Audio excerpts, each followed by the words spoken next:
All righty, Red Riders. We are we're going to call it 24 hours removed from that game one loss. Phillies fall 5-3 to the Dodgers in the NLDS. This is going to be, I'm starting off with some low energy because I'm going to be honest. I'm still feeling that. Slim, I know you were absolutely defeated. You look like a man who just saw a ghost. Bones, I know you feel the same way. We're going to get into all types of scenarios. We're going to talk about everything that in that game has to offer, everything. But guys, honestly, this is going to be a strictly business. We're just going to look at this game. We're going to break it down. There's not going to be any candy bar rankings, any farm animal rankings tonight. This is just strictly business. Right. Honestly, I'm feeling the energy of like I can't even say hit that subscribe button right now, but I gotta say it. So please do us a favor. If you are new here with the Red Corner, hit that like button. Please hit that subscribe button. It helps. Slim, how you doing, brother? I'm doing pretty good, and you're absolutely right. I'm not here to play games, have fun. I needed a complete palate cleanse this morning, so I went back and I watched the great movie Forrest Gump.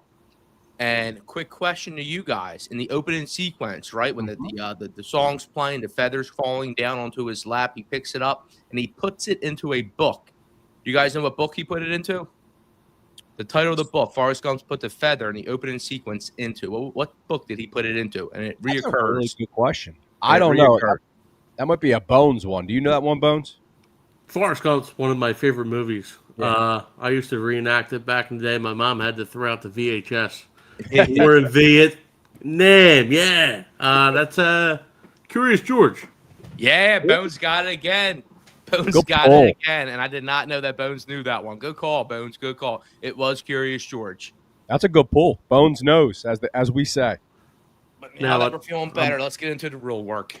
Yeah, I'm distraught today. I mean, we had the game one loss. Penn State lost yesterday, and James Franklin's still the head coach of Penn State today for some odd reason. No idea. But we just capped it off with a good part of a good day. My mother-in-law's 59th birthday. We just left there with the kids. Sang happy birthday, Kelly. So now it's business time, and we're going to get into that. We're going to get into that.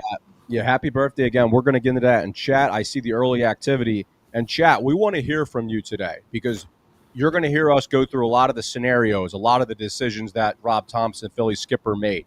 So we're going to give our opinions, and we want to hear yours throughout the episode. So, guys, let's just get into business here, right? So we were watching this game together. Actually, Bones was bartending. Slim and I were hanging out, enjoying some adult beverages. And this game was one of the classic, it was going good until it wasn't, right? Phillies had the lead for most of the game, and then we fell off the cliff. So where I want to start here is there's a lot of internet craze, a lot of stuff going on with the Christopher Sanchez when he was pulled. So let's just start there. Bones, are you in alignment with when Topper pulled him? I think it was a good move when he pulled him. Like, he was like losing control for not only that inning, but all night he didn't have his rhythm. He caught his rhythm, and then he was like in and out of it. But when he did take him out, it was 5 2/3. He took him out. Right. I think it was the perfect move to take him out, and they brought in David Robertson, right? Correct. I think that's exactly right. I just think after that, like after Robertson got in, he didn't have his stuff, and that's where I think Rob Thompson lost the game. Is when he brought Robertson back in for the 7th inning. But all night, and I got into earlier this year with wasting pitches. Mm-hmm. Like, there's a time to place to waste pitches. And when you're 0-2 in a count and you're throwing a ball where it's nowhere close to the strike zone and you know a batter is going to take it, like, there's no reason to throw it. It builds the pitch count up. And I think that's where Sanchez got into his problems, like where gets an 0-2 count or 1-2 counts, and he's just throwing away pitches that don't need to be thrown away, and then later in the game comes back to bite him in the behind. And I think that's what happened back in the sixth inning there, where just he started losing command of his pitches too late, and at that time needed to come out, and Robertson came in, got the job done for that inning, but he should never came back for the seventh. That's where it got me. Slim, where are you at there? I'll tell you what, I've been wrestling with back and forth. In real time, it was fine, right? But we have to understand we got to be winning all these small battles because this is a big our general isn't making the right decisions. And I don't know why. I don't know if it's due to talent, if he doesn't have the right amount of talent to make the right calls. But because let's be frank, I'm fine with David Robertson going back in there as the relief guy. To me, he's the guy you trust the most, more than Banks, definitely more than Strom, more than Kirkland. Kirkland's been terrible for a month. I don't trust him at all, right? He's good when we're up. He's good when we're down. He just whatever. He's not a pressure guy. So then that leads us to what? As soon as we went to Robertson, who do we see the Dodgers do? They go straight to their starters. They go straight to guys like Glass now. They go to other guys who are absolutely studs.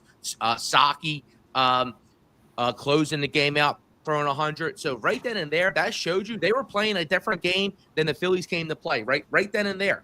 Because I was fine with Robertson, but in hindsight, knowing the tempo you got to play, this is game theory. This is we all out. You got to use the kitchen sink. And right then and there, it probably should have been Suarez. And here's the other point why. Bones, I completely disagree with you with the wasted pitches. I completely disagree with you. Let Sanchez do his thing. He was doing his thing. The one thing I noticed is, right, the 2-out walks got scary. We got out of it earlier. And the second time we didn't.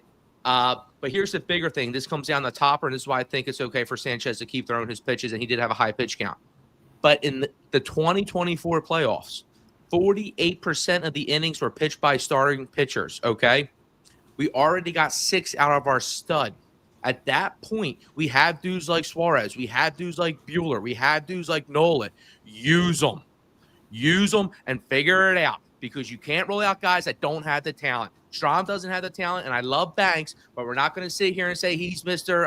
Fireman putting all the exhaust out because he hasn't shown that yet, especially in these moments. So we messed up there, and I think it can be adjusted, but that's what I've been toying with because I don't think we really do have the talent. I really don't.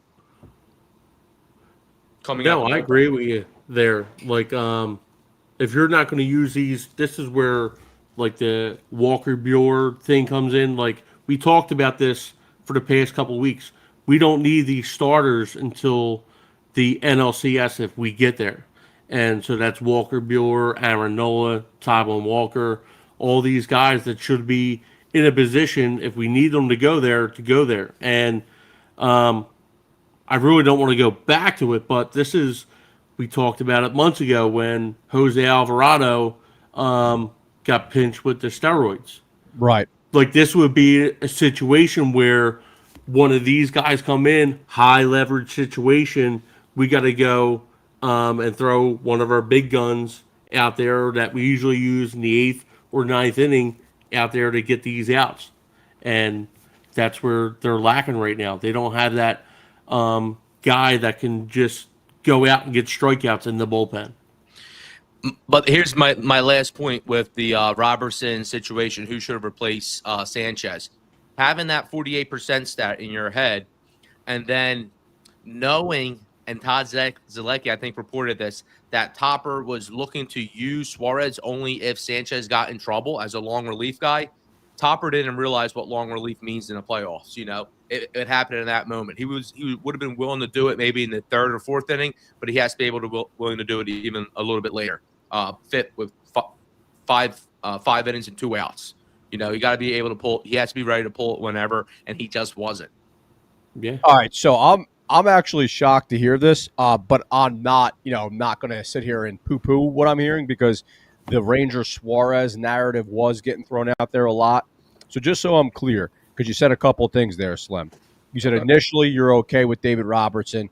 Then when you took a step back, you wish it was Suarez. Well, not even a step back. A couple things happened. I was okay with David Robertson. At this point, I'm like, okay, that makes sense, yada, yada, yada. And then Dave Roberts goes to the glass now. It's like, oh, man, they're playing a different game than we are. Like, yeah, but what's that have to do with what they're doing have to do with what we're doing? The tempo of the game and trying to win. They're going straight to their studs. They structured their playoff lineup with stud pitchers, starting pitchers. We're going the argument against Robertson is to use guys like Banks. I don't want to use starters unless you have to, right? So we have a day off. I mean, hey, this is only a 5-game series. This is only a 5-game series with the day off. So, and you mentioned using Suarez. The Suarez situation was, I think we talked about this when we were watching this game. I was a 9-1-1 scenario for some crazy reason. If Sanchez didn't have his stuff, didn't have command at all, which was not the case, right? Okay, bring in a guy who can handle 4 innings, right? That wasn't the scenario we were put in. So I think the most contentious scenario is that Dave Robertson situation, right? He came in, the first inning that he was in there, he only threw 6 pitches. All right, so then do we put him back out there? But this is where the strategy aspect of all this is getting overlooked, right? So Topper had a strategic advantage by using Robertson again because he didn't have to have him throw 3 batters at that point, right? So if you put any other player out there, a la Straub, Suarez, you name a guy, Taiwan, whoever it is, right? He's going to, at minimum, go face 3.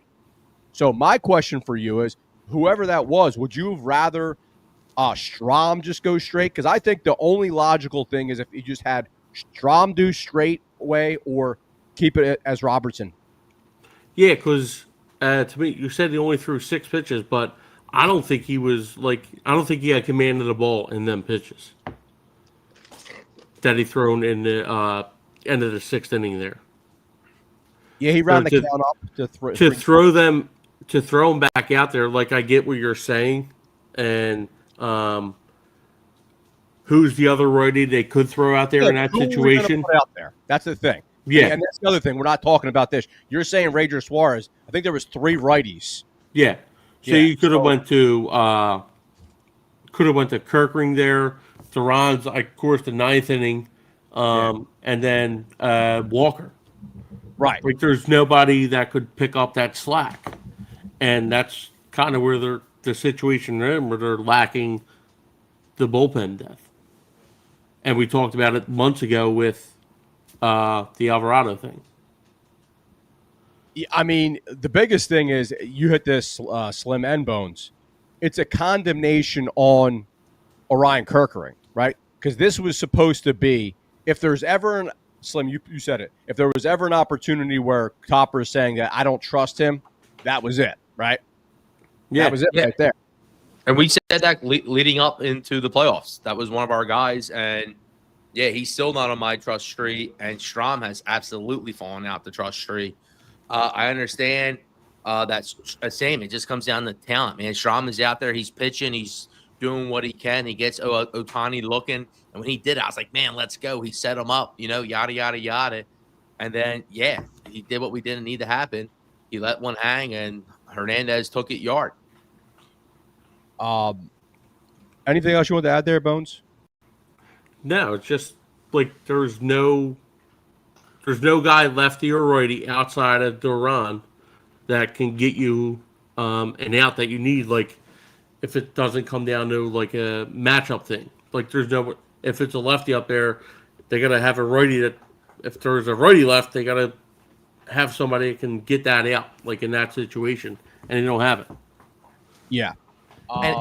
That's a situation that Robertson Topper was in, because probably didn't want to bring Robertson back in, but like you said, he don't have that leverage of if he brings a reliever in, he has to face him with three at bats. Right. Would you wanted Kirkman to come out there and face Ohtani? No, but I don't know if facing Strahm, like if putting Strahm out there with nobody on base, maybe it's a different situation.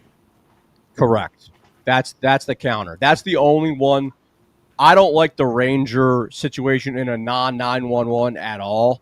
That was 911. It was 911. That's not I mean, 911. I mean, No, after it's 911 after Robinson gets two people on. And no, I mean it's 911 when Sanchez has two people on.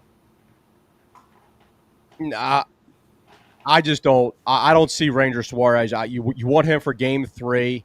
I mean, if we were down a game, like if this was Game 2, like next game, I It think didn't have to 100% be Suarez. It could have been well, Bueller. that's cool. Why not Bueller? All right. And he's someone who has experience doing it a little bit. I know we always think like we want the guys to go like 4 innings in like those 911 emergency relief roles, but in these scenarios, I think just like dude, we play sports. You got to sometimes try to shorten that game, especially when we're the less talented team. You know what I'm saying? And my last point, and because this is something that's a little bit too out there to really dive into now, but the guys like Aiden Miller, guys like Crawford, and especially I'm going to bring him up now, Andrew Painter. We know his stuff, just pure stuff, is better. And I'm kind of disappointed with the handling of those three because it's hard to imagine that. Imagine Painter coming in, he was looking half decent to help us in some of these scenarios. So, I'm not feeling good about all this. Yeah, honestly, I just think we're really discounting Robertson. He's been pretty good for us. He's been Rob knew that there's a guy who's not going to be rattled. It was him. He's pitched in all types of postseason, World Series. He's done it all. So that was a guy. I think a lot of the fans are falling into outcome instead of the process. If Robertson went out there and got the outs, we're not having this conversation, right? So I think we're getting a little bit into that in this scenario. I really do. But also, like, he's had good situations elsewhere. He hasn't been really good as a Philly in the playoffs. No, I'm not saying he's Mariano Rivera, but what I am saying is Kerkering has been, as Slim said, really bad for a while now. So I do not want Kerkering on the mound there. I think the Walker Bueller thing is interesting.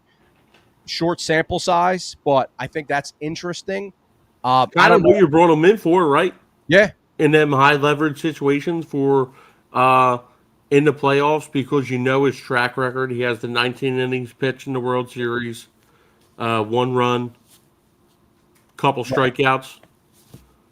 That's why you brought him in here. That's why you brought him in. No, listen, I've had a feeling we were going to be all over the place on this one, and let's kind of go to the next scenario here. So we touched on the Chris Sanchez. We touched on D-Rob. So, Slim, I know you wanted to talk about the Strom in depth, right? So let's just talk about that at bat, all this drama going on out there. Is he tipping pitches? It's getting exhausting, right? So you guys saw all this, right? And then Strom himself tweeted. So do you put any stock into that, or do you think he just threw a meatball and missed his spot by, I think it was reported, like over a foot?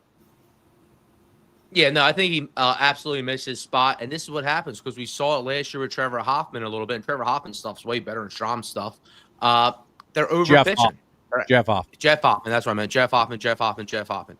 But long story short, they're over pitching, right? When you don't have the heater, that means you're out there thinking more. And now we're playing in a game where, believe it or not, there's a pitch clock. And that does matter. It's speeding you up a little bit. And to me, Strom, we have maxed out his abilities as a Philly. Like I said, I don't think we're beginning it done with 93, 94 mile per hour stuff. And we saw that last night. You got to work way too hard. And as long as you keep passing it down, someone eventually is going to take advantage of you. Yeah, I mean, we talked about what I tweet. Jack Fritz from WIP put out a thing about Strom tipping his pitch and the base runner on second calling it over inside pitch. And friend of the program, Chad Durbin, tweeted out that shout out Chad. He missed the spot anyway, so it doesn't really matter. And like you said, he missed it by probably over a foot because if he was calling inside and he threw a meatball right across to the plate, like you just can't. Any major leaguer is going to hit if he's getting a fastball right down the middle of the plate, he's going to put it out of the ballpark.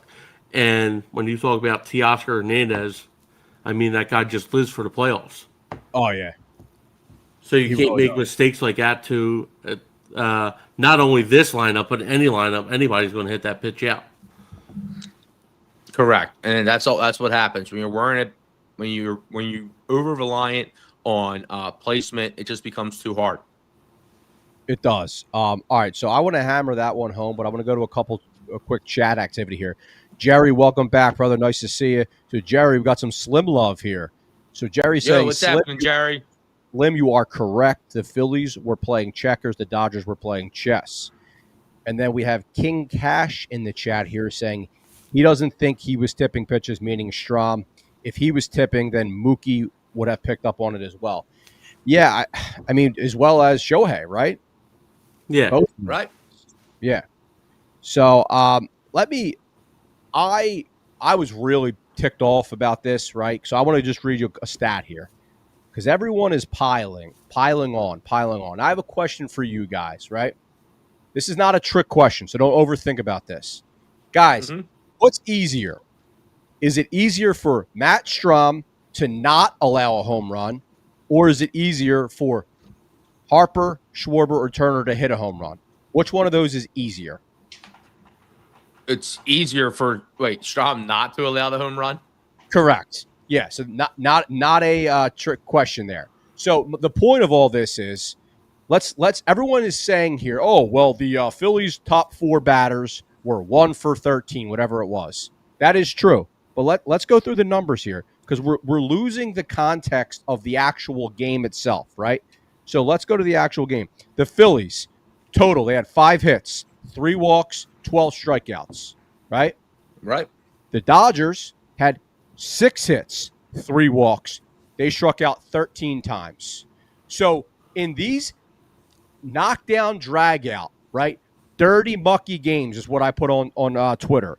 It's these one pitches. It's missing that one pitch by a foot that gets sent over to right center, right? So Matt Strom has to do his job. That's the story here, right? He has to do his job. I know that Turner didn't hit a home run. I know that Schwarber didn't hit a home run. But this is baseball, the balancing effect. What I did know is JT hit a triple off of Shohei Ohtani, and we got our first hits off of Ohtani ever. So what do you guys think about that? The blame game is a nasty game. Do you agree with what I just said? I 100% agree, and this is going to sound obvious, but it's so true. You can't let up. We got to keep scoring runs. We do. It can't just be one inning with one triple. Now, don't get me wrong. It seems like they just had one more inning with one more big hit where they got 3, they got a bunch, right? But we had scenarios. There was times where Schwarber was up with multiple guys on base and he didn't come through. And you can poo and paw all you want, but at some point you have to get down to the runner in scoring position metric, and the top dogs get paid to be the top dog. Schwarber lost money last night. He lost money last night. Yeah, and if you want to get technical, Schwarber's lost money the last 5 playoff games that the Phillies were in. He's 1 for 19 with 11 strikeouts. It's hard to This is outside of game 1 last year versus the Mets. He had 2 hits, but other than that, he's 1 for 19 with 11 strikeouts. And he looked lost last night at the plate. Like if I was to tell you that Shohei Ohtani and Mookie Betts were going to go 0 for 9, and Ohtani had 4 strikeouts, you would think the Phillies would have kicked ass, right? Right. Yeah. Well, they didn't. Bryce Harper, Trey Turner, and Kyle Schwarber 1 for 11. And that's the other name, right? We saw before the game start. I think it was CBS. They published our top 25 postseason players still left in the playoffs, and Mr. Bryce Harper was left off that list. That was a shot at him, and then he was a complete no-show. The argument, though, is Ohtani's stuff is absolutely filthy.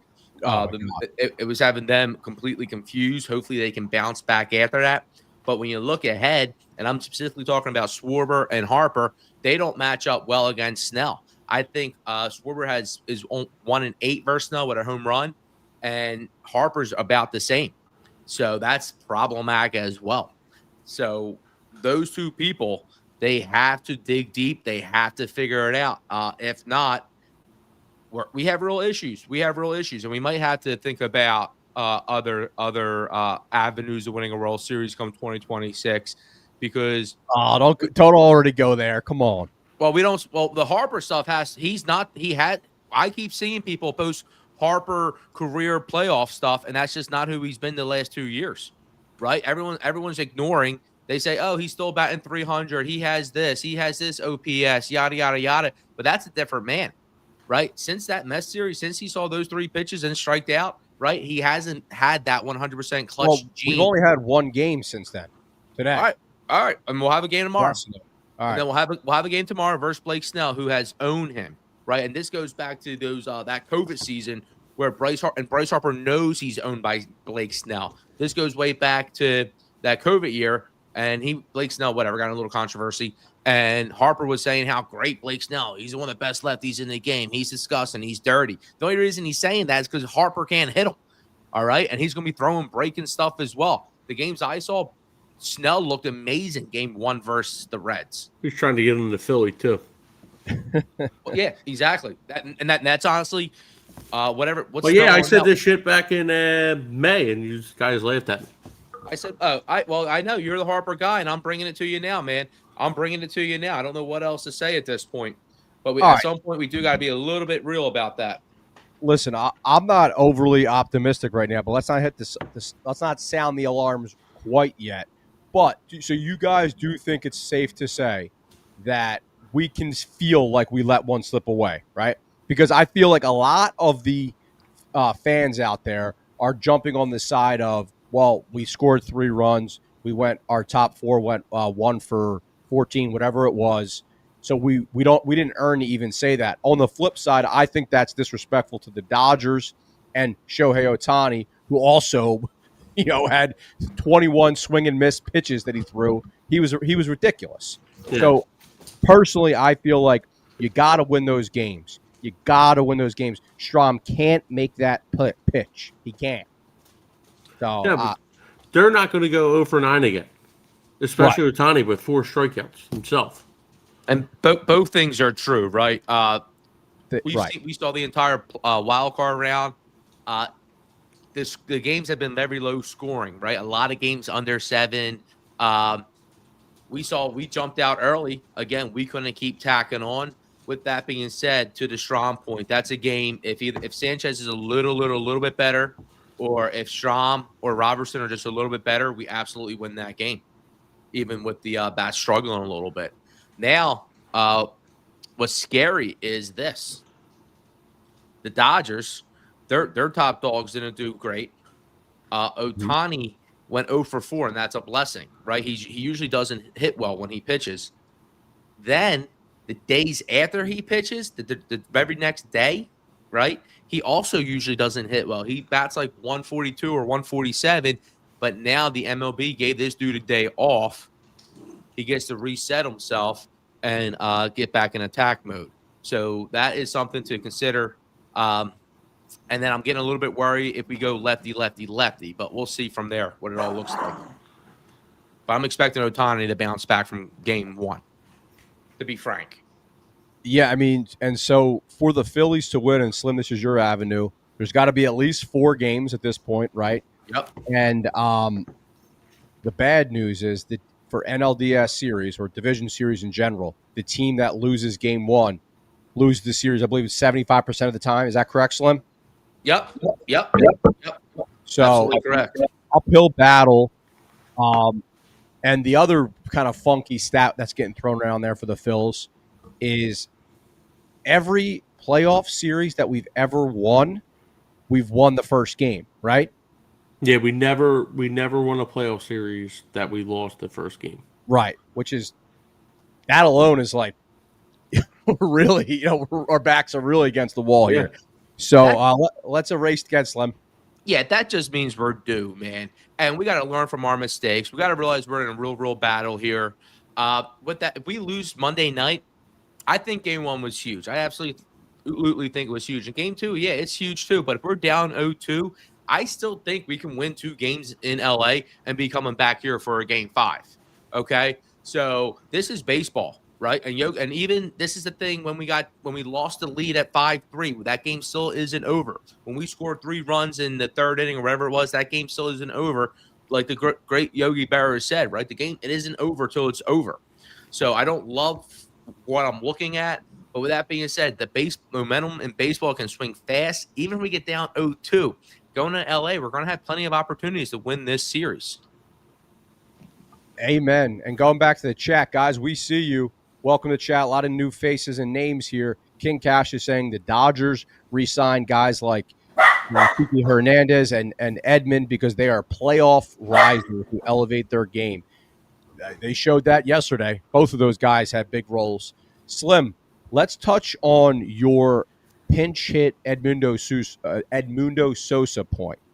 So there was a point in the game, obviously, where Edmundo came in. The Dodgers brought their lefty. Who did he have here? It was Vesia, lefty reliever in. Yep. To face Edmundo Sosa. Where were you at on that, Slim? I think you had a differing of opinion. So right off the bat, I was all for the pitch hitting situation. I wasn't sure who they were going to bring up. I saw Sosa, and before, because I think we went to commercial break, I was saying Otto Kemp. They go with Sosa. I said, okay, I'm fine with Sosa. But frankly, Sosa's approach at the plate, he seems like a guy to me now. And I've seen this, I think, over the course of his career. He's swinging for the fences. He wants the big moment, okay? And I understand he's been pretty consistent for us. But when you have a guy like Otto Kemp, who, first off, his barrel rate is higher than Sosa. His velocity rate off the bat's higher than Sosa. His OPS at home is higher than Sosa, right? And don't get me wrong, he does struggle versus lefty, but he really hasn't had any opportunity, right? So to me, I'm okay with the first time with Sosa, but if we had that same exact situation again, bases loaded, 2 outs, you absolutely, I don't care if it's a right-hander or a left-hander, you give that at bat to Otto Kemp, I think even over guys like Nick Castellanos. Bones, you want to rebuttal there?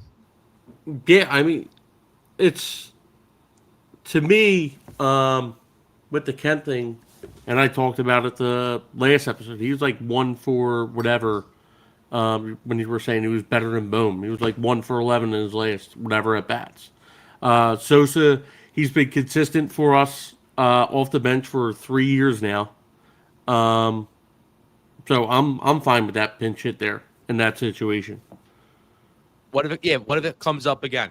If it comes up again, because that's the pitch. We saw Kiki Hernandez take a pitch to the third baseline. To me, if it comes up again, we might taking that to right field. If it comes up again, we might see an Otto Kemp in there because if Bader goes down, they can bring somebody up, and it's probably going to be Otto Kemp. So maybe they bring him in that pinch hit situation. Which is a wonderful segue. So my opinion on that, Sosa absolutely rakes against lefties. There's no scenario where I would have put Otto Kemp in it over him there. In an extreme scenario, to your point, Slim, if we go at Sosa again 1 or 2 times and it doesn't work, maybe you got to shake it up. Has more power than him, right?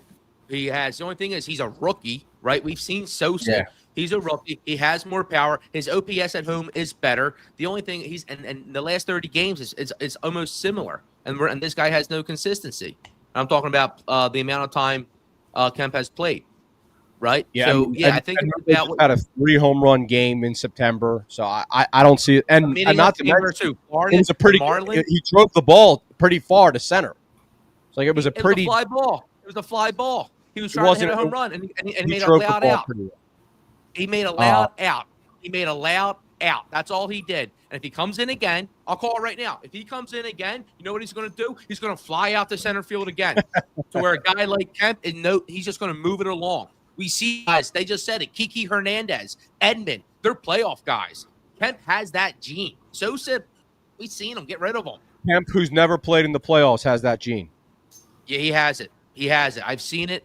Because you can see it in the spotness. When dudes don't get that much time and they jump in and they perform, right? You've seen that all year. And first off, his power numbers would lead to 20+ home runs. And I know this is going to sound tongue in cheek, but then if you look at his minor league number, he absolutely rakes. He absolutely rakes. He's a better hitter than Sosa, and his career will show that. But you agreed you would have went Sosa there. Maybe in the future you'll change it up. That's kind of what I'm hearing. Right. I don't think that's ridiculous. Yeah, I'm fine with that. Yeah, absolutely. I'm fine with that. But I can't see Sosa fly out to center field again like that.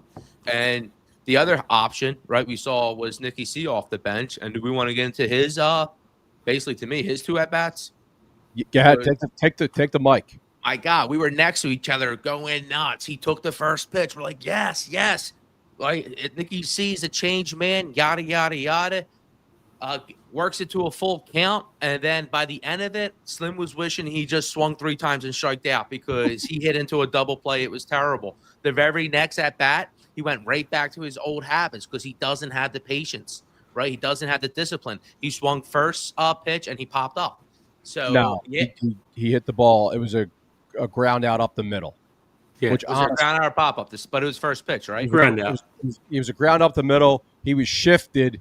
So honestly, it wasn't the worst swing, but it was first pitch, to your point. You are correct about that. That was his second at bat, right? Correct. First at bat was a double play. Double play, right. Yeah. Right. So he had a great at bat where he double play was the worst, probably the worst at bat of the game. Right. Yeah, that was brutal. Yeah, and it was a teaser. But then as soon as he worked after he would never have the patience to do that again in a second at bat. Is my point. He immediately went up there and knew what he was going to do. Chase first fastball, whatever. We said he's good at it sometimes, but man, against these good pitchers, it doesn't seem so. Looks like I don't know. All right, so let's kind of talk a little bit about Game 2, right? So which is tomorrow night, Monday night. Back in Philly, 6:08. Jesus Luzardo versus Blake Snell. We got a lefty-lefty matchup.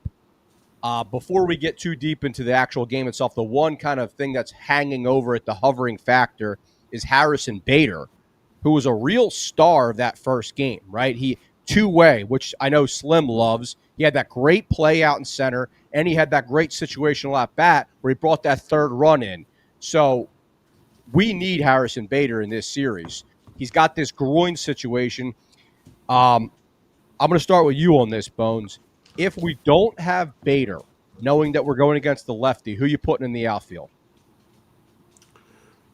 So we'll have to go with Marsh, Kepler, and Castellanos in right. Okay. Marsh in center, Kepler in left. That's what I would go with out there. I don't want to see Weston Wilson out there. Well, again, if you see Weston Wilson, that's a guy to where I think my dude Kemp is better than Weston Wilson. And the stats show offensively and defensively he's better. So, and I'm shocked to see him on the roster, to be honest with you. Yeah, who's that, Wilson? Yeah. Yeah, I'm praying that the GIF Bader himself is playing. It seems like it's trending that way. In his head, he is. I don't think he's going to play. I think he's out. You really think he's out? Because that's disaster mode. Yeah, that's bad news. What about he's saying he's going to play, but I don't know. Because the next thing for me might be the competitiveness in him. They haven't ruled him out officially yet. So no, he was getting like MRIs today. Right. They were hoping to have it by like today or tomorrow. So. Because the next thing for me would be this, and this is going to sound again, but we have to realize where we're at now. Can we play Sosa in the outfield? Because like you said, I trust Sosa's bat way more than I trust Kepler, Castellanos, Marsh, even, and Sosa's been a guy who has, you said, Sosa will probably be at second base, right? I think Sosa will be at second. Even so, you would start. Scott? No, I think I think Sosa's going to be at second tomorrow. Yeah. That's going to be it. If they start Sosa at second and Bader's not in center field, we're at extreme disadvantage. We saw, kudos, Bohm and Turner in those early first and second innings. They were very hard double play balls. I'm not saying that, but Bader saved us runs. And then we saw Hernandez make that left turn. So we can't be giving up any grounds at all. And to me, if you take out Stott, you're literally giving up bases potentially. So I want to go back to the outfield because we had a little bit of a split there. So I don't think Max Kepler is starting tomorrow, especially after not having a great. He had the late double, which we'll give him some kudos there. That was a big hit. Overall, his at bats weren't pretty. Obviously lefty. So I think it's very interesting if Slim gets his wish here with giving a Kemp moment. I think it's more likely than not that I'm hearing a little bit of echo there, boys. I think it's more likely than not that Weston Wilson gets the start. And then if he puts together some bad at-bats, maybe you get some Kemp love in there. What do you guys think about that? I think that's where things might be leading based off some of the comments Topper's been making, right? It seems like he has confidence in Weston Wilson. He's been there since spring training. He was a guy we saw rake in spring training. He got hurt. And then he never really came to fruition on what he maybe potentially could have been. Could this be his moment? Topper trusting him, saying, hey, I've been with you for this whole little saga of this 2025 year for you. And if I was the manager, I'm not sacrificing defense. Stott's going to second base, and I literally would play both Kemp and Sosa with Marsh in center field. No way. That's hard. Well, Kemp's not on the roster, right? Or I would move Schwarber or Harper or someone to the outfield. Or I would move Schwarber or Harper or someone in the outfield. Because you're now looking at terrible outfield production again, both offensively and defensively, and we just can't have it. We just cannot have it. We have, and you're going to be to your point, Devo.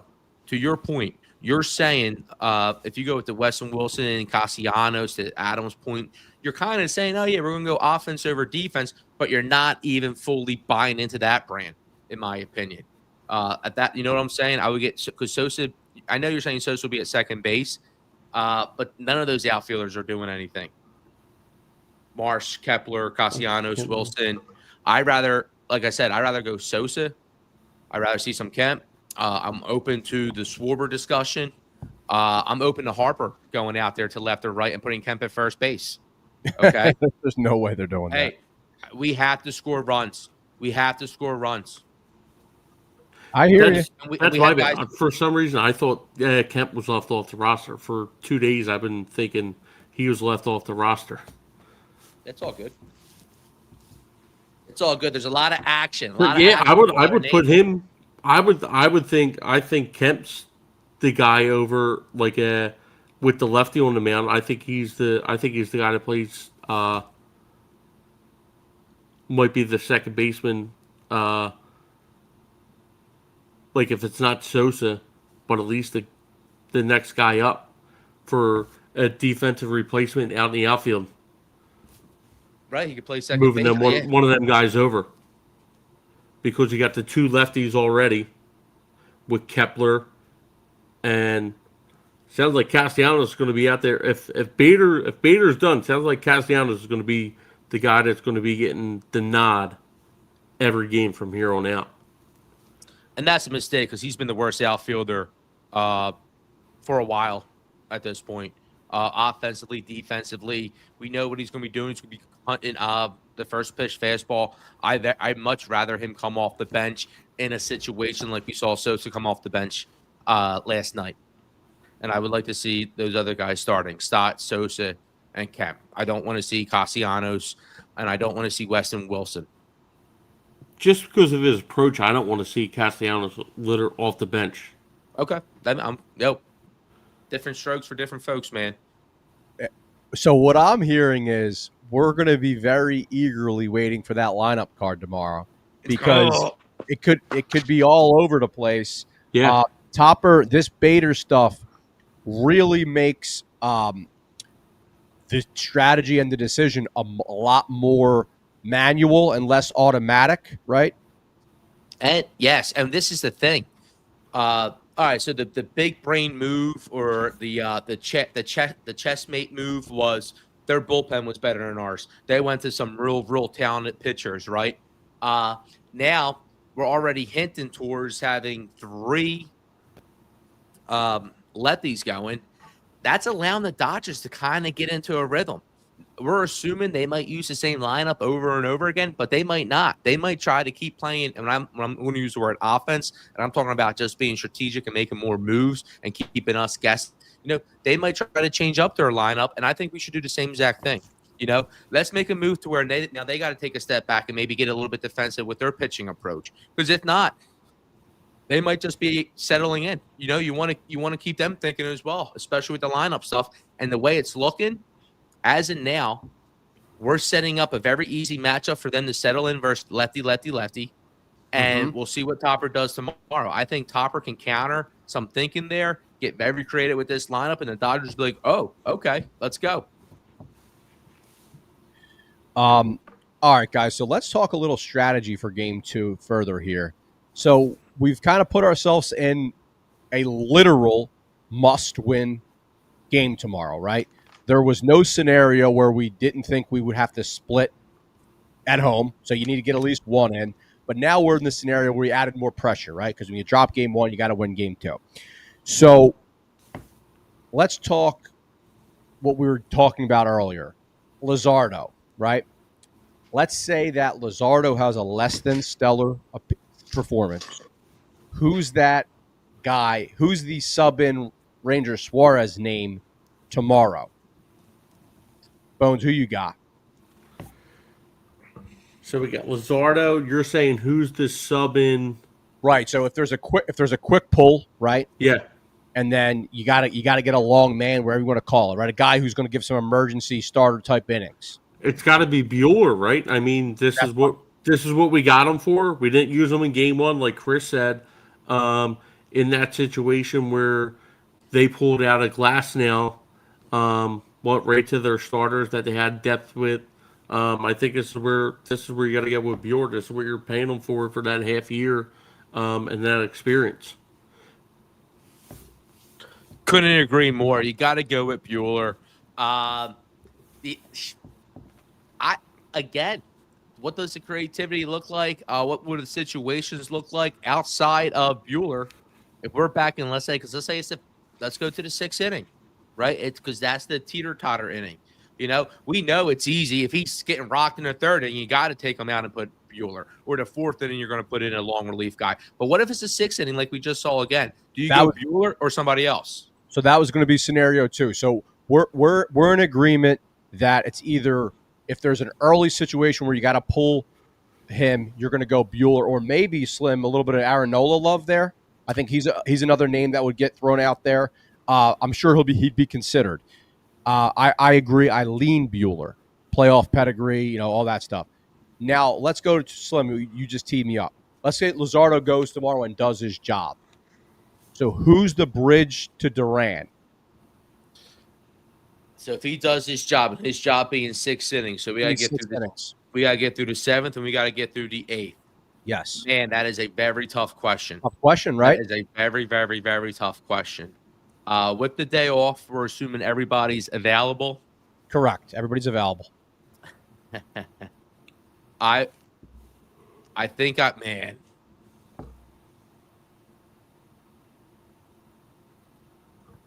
would go Robertson again. Oh, there he goes, contradicting himself. I love it. I mean, but I'm not in a clean 7th inning. You go Robertson. I'm not contradicting. I'm just talking about the scenario who was in the first time. No, I know. I'm just playing around. But yeah, I'm not here. I have confidence in decision making and stuff like that. This is a decision we're going to have to make tomorrow. So yeah, in the 7th inning, I would be fine with going with Robertson, because I don't want Bueller pitching just 1 inning or Nola going 1 inning, unless you think Bueller can he go 2 innings? Because I don't want to see Strom and I don't want to see Kirkring. I was going to say, Bones, let me ask you that question before I follow up.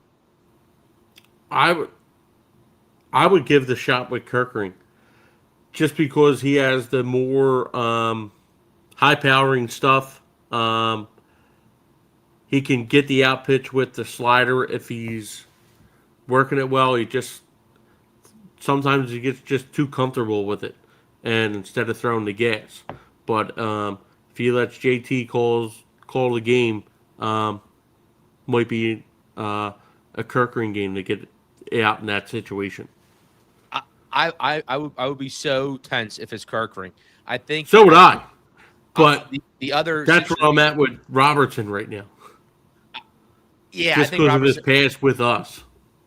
I know Robertson keeps missing, right? His stuff doesn't seem to be there. His location doesn't seem What to be about there. some big boy Banks love?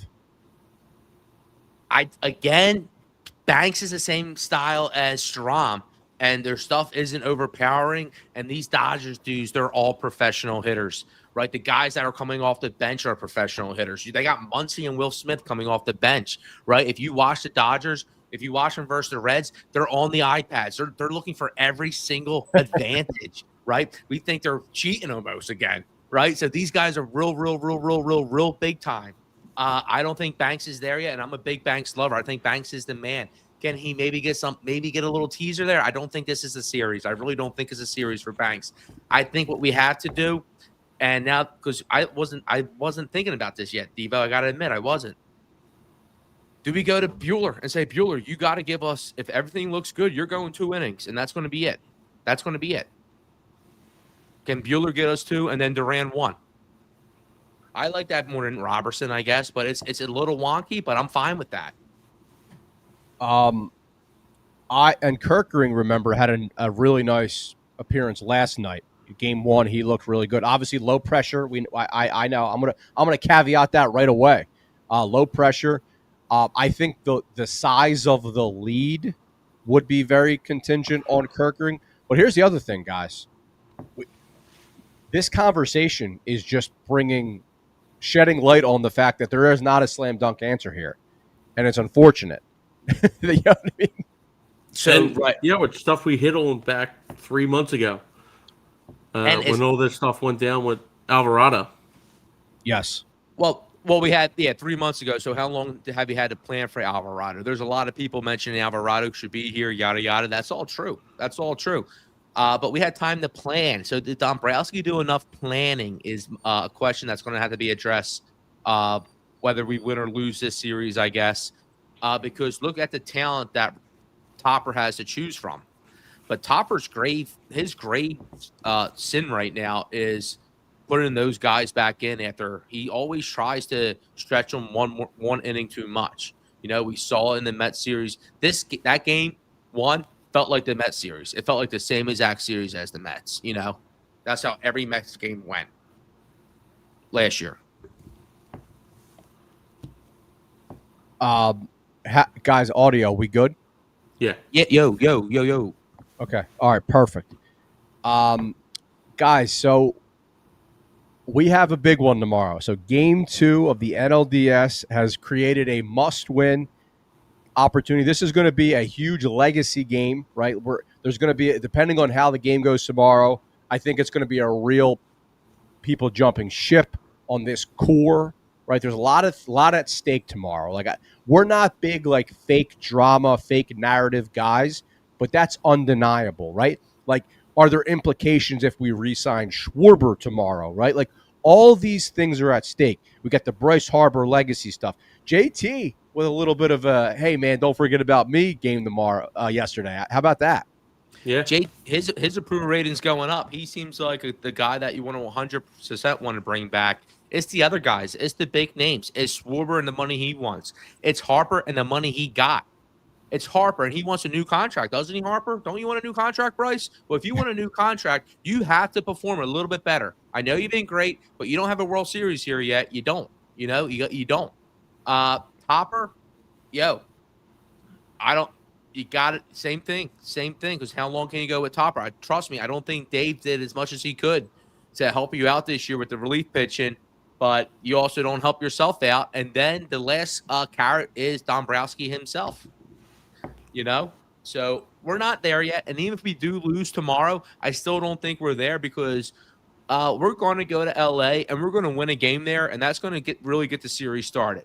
If we're down 0-2, I don't think we get swept in Game 3. I don't think so. That's not how Philly does it. But we're not even worried about that. But we'll go about the Game 2. We'll worry about Game 2. Yeah, I mean, if they go down tomorrow, I don't know if there's a purpose to do a show. Before. Stop! Get out of here. I mean, Wow, they're dead to rights. No way. And I'm leaning towards that way now. Like these You're guys, they gotta come out, and this is the thing. Like in their last 7 playoff games here in Philly, they're 1-6. Yeah, that's brutal. So this team, like we talk about this Red October and how tough of a place it is to play here. They had like the best record at home all year in baseball. But if these bats are taking themselves out of the game early, this crowd's done. There's no reason for it to get in the game, and that's what happened last night. And that's what happened the last 7 games.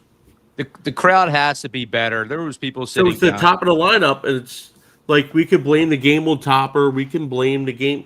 It's these guys at the top of the lineup. They got to get it going early on to get the crowd into it, and that's where everything's going to come into focus. Like I think they had them on the ropes last night. They had Ohtani on the ropes, and then all of a sudden it just something hit a switch, and then he controlled the game. Two things. Got to get away from that. 2 things, Bones. If you really think we're done, we're cooked, is Luzardo actually the right guy we want tomorrow? All right, that's one thing.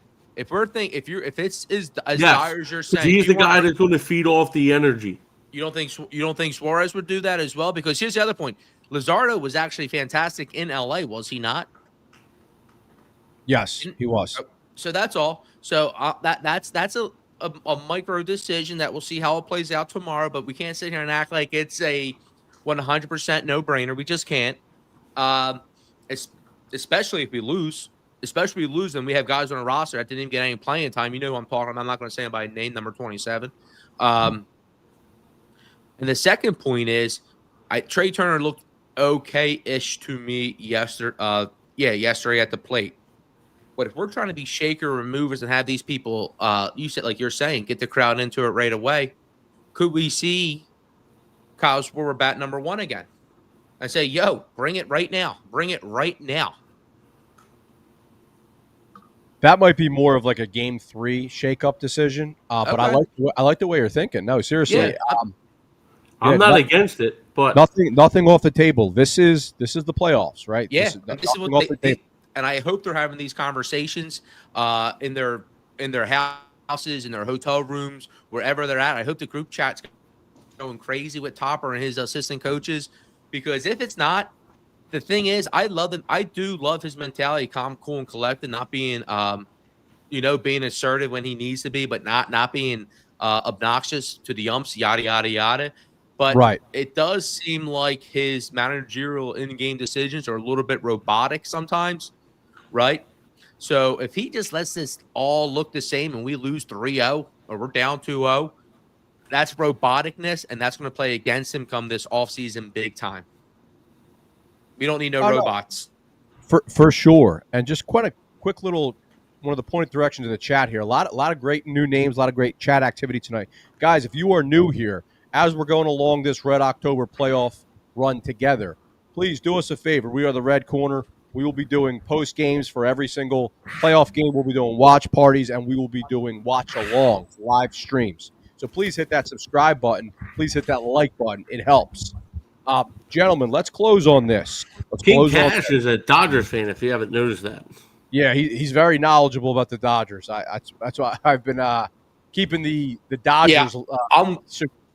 Get King Cash. Do you think the Dodgers, because this is what Slim's worried about, do you think the Dodgers are going to be changing their lineup up? Because I can see tomorrow they have a brand new looking lineup. Our pitching staff strike by it, and then them doing it again Game 3. Because they had the bats, they had the versatility. I'm a little bit nervous with that, and I'm sure King Cash is excited to see lefty. No, for sure. And kind of tie this all together, like what we were talking about last time, right? All of this ties in, right? So, for example, yes, we agree that Game 1, we let one get away from us. Yes, we agree that our top 1 through 4 hitters should have hit the ball better. But for game 2, right, all of these decisions are a lot less tense if your 1 through 4 do drive in some runs, right? If we got a 4-run lead, you don't care as much about a guy like Kirkland coming into a game, right? It's when you have these 1 or 2-run leads, everything becomes a little bit more tense. All these high leverage, that's when you're a little bit more, you feel like you got to make a perfect score on all these decisions. Right. And like I said, I think we can win. I think we're going to take one in LA. I think we're going to take game 3. I told you that before game 1 started, Devo and Bones. I know you're working, but I said I like them in game 3. I like that first game in LA. We always do good out in LA, it seems like, especially in the playoffs. We had to sneak out a victory tomorrow. All right. Like you said, we can't go down 2-0. So I don't know who has to come out the bullpen, what the lineup's going to look like, but we can't be messing around. It has to be a kitchen sink game. And if Topper has a gut feeling, I want Topper to go with his guts and not with the not strictly look at the advanced. Closing thoughts, Bones. No, just we touched on, like, if our bottom of the lineup can't carry the team. Simple as that. And no bottom of the lineup is going to carry a team in the playoffs. Like, Teoscar Hernandez is not a bottom of the lineup guy for the Dodgers. Kiki Hernandez, he's a playoff dude. Where he bats in the lineup, he's not a bottom of the lineup guy for that team. Like, it's playoff mold is to hit baseballs, and he does it. Look at Freddie Freeman. We had a chance to walk Hernandez to get to Freeman, and instead we went after Hernandez, and he absolutely made us pay. So our guys have to be as scary. They got to be as scary. And frankly, if I see names like Kepler, Castellanos, I'm not going to lie, they're not scary at all. Names like Sosa and those other names I've been saying, I think they have a little bit more ump than some of these other guys. All right, guys. So we will be back tomorrow night. We will be doing a game 2 post game right after the game. Let's hope we're reacting to a Phillies victory. Go Phils, and we will see you tomorrow. See you after the game. Let's go.